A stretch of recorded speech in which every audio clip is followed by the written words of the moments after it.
Hello, and welcome back to Inside Boxing's Throwdown. I'm Aurelio Martinez, Stephen Johnson, and in this third episode that we're going to be having here today, we're going to talk about our amateur scene like we always do. But before we get into that, Stephen, we just want to bring attention to the blatant, because we have talked about the referees, the officials, and how things can get really one-sided and they can get bad for one fight and the others. Well, there was nothing more evident than the Edner Cherry fight this past Saturday. Okay. Yeah. I mean, obviously, if you want to find a blatant, I mean, something where you can say there's no shame in their game, this was one of them. I mean, Steve, tell us your take on some of this stuff that happens in boxing. I mean, and how, what effects it had on Cherry, what could have been, and things like. Just take it away. Well, it was a shame though. You know, Edner Cherry. I think Edner's 31 years old. He's something like that. But his name is very familiar. Everybody knows him. He's been around for a while. This was his chance. You know, at the IBF World Super Featherweight title, he was taking on Jose Pedraza. Okay, and Pedraza, you know, long. You know, and it looked like he was just going to flat out outbox Cherry. Mm-hmm. But Cherry had, for better lack of term, he had some old man strength. And he just came out, man, he beat this kid all the way around. Pedraza, if you want to say, you know, he had his moments, he did. But he could not keep Cherry off of him. And, you know, now is the time as far as I'm concerned. This judge his name was George Hill, okay? Two judges had the fight 117. Two judges had to fight clearly in their Cherry's case, okay. But this George Hill had Pedraza winning the fight 117 to 111, which was ridiculous. Mm-hmm, mm-hmm. And I mean, the other judges, you know, had the fight, you know, I mean, almost just the opposite. One was 116 to 112, but this George Hill 117 to 111 in favor of Pedraza. We need to have his name on blast. And we're going to start doing that, Aurelio. Let's start putting names of judges and referees on blast because everybody complains about it. We all know, you guys know, you're all talking about it too, but it's time we put these guys on blast. We need to know who these judges are. Yes. You know, I mean, but the problem, Steve, it's a lot of them. I mean, it's not like only a handful. It's like I mentioned before in the last segment, they lean toward the promoters, fighters, and that's the biggest problem in itself in boxing is you know, you got the promoters, naturally they're promoting their fighters, right? So everyone out there that's a boxing fan knows the promoters themselves do not bring boxers in to beat their fighters, mm-hmm. because they're promoting their fighters, okay?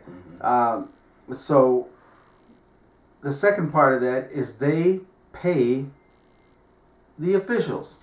Yeah, okay, that's true. They're the ones that write the checks. Yep. So naturally, like you said, they want to come back. So naturally, the officials want to come back. So they can't help but try to please the promoter himself. So there's a lot wrong with boxing, and it's always been that way. But mm-hmm. you never hear commissions. You never hear anyone saying, "Okay, we're going to fix this." Okay.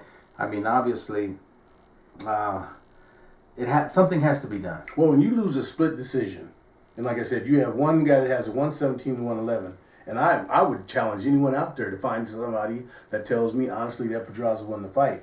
You know, if you're gonna be like that, you know, 115 to 113, okay, you make it something where people can say, But 117 to 111, Jesus Christ, man. Yeah, 115, 113. You got a 1 round swing. There you go. So I mean, you can amount that to the angle of the judge, right? I mean, you can almost give it any way you want to. But 117 to 111, as everyone likes to say now, I don't know what fight that guy George Hill saw. Well, Hill. The key is George Hill wasn't watching any fight. There you go. He already knew what he was going to write down. He probably could have just stayed in his hotel room. Yeah, he wasn't watching any fight. It was in his mind, it was a done deal already. So, and also on that undercard, I had to mention, you know, two of our former standout amateurs, Robert Easter, who's now 16-0, Jamel Herring, who's now 14-0. It looks like they're being brought along the radio the right way. They both fought two guys that were veterans on Saturday. Not any threat to either one of them, but they went out and handled their business. There's two kids you still want to keep their names, and stay on top. Okay, of them. good. Okay. Well, okay, good. Now we'll get into the amateur segment, Steve. The part of this show, we'll finish out with the amateurs. Guys, you need to keep up on this amateur, especially this year, because it's Olympic year. The trials are coming up, but the actual Olympic trials themselves to name the team that will be representing the United States. This is all close now. This is all coming. That being in December of this year. And it's just nice to know who we're sending out there, okay? So, Steve, let us know about that amateur stuff. Well, right now, and actually, radio, they start tomorrow. Action starts tomorrow in Doha, Qatar. It's the 2015 AIBA World Championships, okay? United States has 4 representatives. Those representatives are Nico Hernandez at 108 pounds. Nico's from Wichita, Kansas. 165 pounds, we got Anthony Campbell, who's from Covington, Tennessee. 178, we got Steven Nelson, who's from Omaha, Nebraska. And we got 201 pounds, Joshua Temple, who's from St. Louis, Missouri. Now, I know one of the questions you had about qualifying for these tournaments. I wanted to make sure that you knew, and I want to make sure I have this correct for you so you can hopefully keep this in your mind and don't worry about it anymore. But no, it's not the way we go. No, with these 4 guys, the way that they made this team is that all 4 of these guys won the WSB tournament back in, I believe it was in, hell, I can't remember when it was at, but they won WSB. They won the WSB tournaments. Okay, they got won gold. Yep. Okay, and so that's how they got to go over to Qatar. Yep. Now, Nico Hernandez of those guys is the only one that really was. I shouldn't even say that. I'm not going to say that. These 4 guys, okay, that's how they got there. I know what you were going to say. No, okay. And I just want you to know that that's why I've been telling you guys all for the last 3 years for sure. The Olympic team that represents the United States is over in Rio de Janeiro, Brazil in 2016. You mark my words, their affiliation is going to be with the WSB. Well, Steve, just so you guys, the boxing fans out there, especially that follow the pro game a lot, there's only 3 avenues to get to be put on that Olympic team to represent the United States, okay? Golden Gloves is out and PAL is out. They have a history of being part of the process of bringing in boxers to the trials, to the Olympic trials. That no longer exists, and it's not going to exist anymore. USA Boxing put an end to that. So the 3 avenues you have for the general population in the United States, for the general fighters, it's USA Boxing. They have their tournaments, which this year they called it the Pathway to the Podium. That was the Olympic, to make it to the Olympic trials themselves. That's the USA Boxing Method avenue. The other avenue is the one you mentioned, the WSB, which is the World Series of Boxing, which basically is a semi-pro event. The third way is the APB, AIBA Pro Boxing. Now these are actually full pro status. They have no amateur status. The APB, AIBA Pro Boxing. However, AIBA gave them exempt to be able to go to the Olympics. Okay, so them are the only 3 avenues that we have. Okay, USA Boxing, general population, WSB, and the APB. Okay. So this is what we're going to see in this team. That happens in December, right? Right. That tournament to select the team happens in December. So we're going to keep you posted on that because I myself am anxious to see if any of the USA Boxing boxers even make it to the team. Because just on that note, I found it. I want to make sure you knew that. Let's see, where did I have it?